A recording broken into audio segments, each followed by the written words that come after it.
résumerez-vous le travail d'Anna Miranda pendant ces 18 mois qu'elle a été ici au Parlement européen, si c'est possible?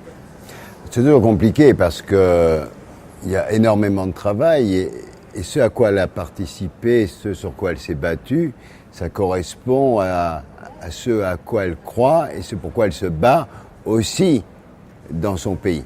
Donc elle s'est battue pour ses convictions, elle a essayé à l'intérieur de notre groupe d'essayer de porter ses propres combats pour défendre la diversité culturelle notamment, défendre les petits agriculteurs, défendre une idée de la démocratie. C'est ça le cœur de son combat et voilà, et je trouve que ça a été une participation tout à fait importante pour le groupe pour porter aussi la diversité de nos combats et de nos territoires.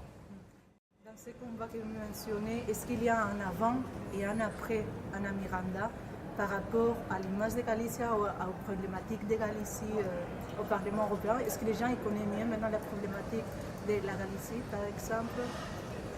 Moi, je crois que ce qui est intéressant, c'est que avant qu'elle ne vienne, beaucoup de députés n'avaient jamais entendu parler de la Galice.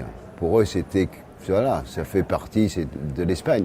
Or, la Galice, c'est un endroit particulier, avec une culture particulière, une agriculture, des petits paysans. C'est donc une histoire aussi propre. Et donc, se revendiquer d'abord comme Galicien dans un groupe européen, c'est faire avancer l'idée qu'on est en train d'avancer vers une Europe des régions qui doit être le cœur culturel pour abattre ces vieilles idées des États qui, souvent, aujourd'hui, prennent le dessus sur la diversité et sont souvent un des problèmes. Le Parlement européen a plus de richesses grâce à sa diversité que le Conseil avec ses États égoïstes qui se battent les uns contre les autres. Donc sa participation a permis de renforcer cette idée de la nécessité d'avoir des régions représentatives et diverses. Dernière question, et je vous remercie déjà.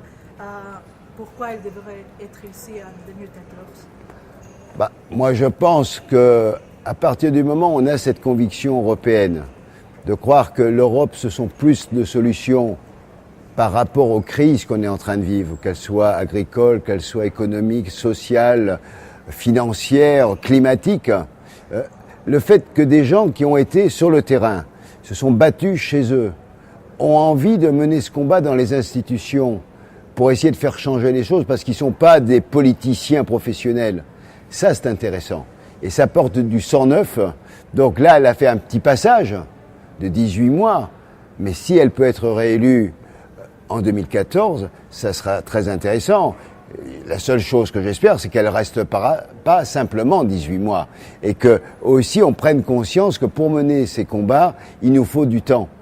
Moi, j'ai fait pour l'instant un mandat. Je me rends compte que dans un mandat, on peut faire avancer, bouger des lignes, mais que si on veut être encore plus efficace, il faut essayer de se représenter pour continuer. Et parce que là, aujourd'hui, on embête plus le modèle en étant ici qu'en n'étant pas ici.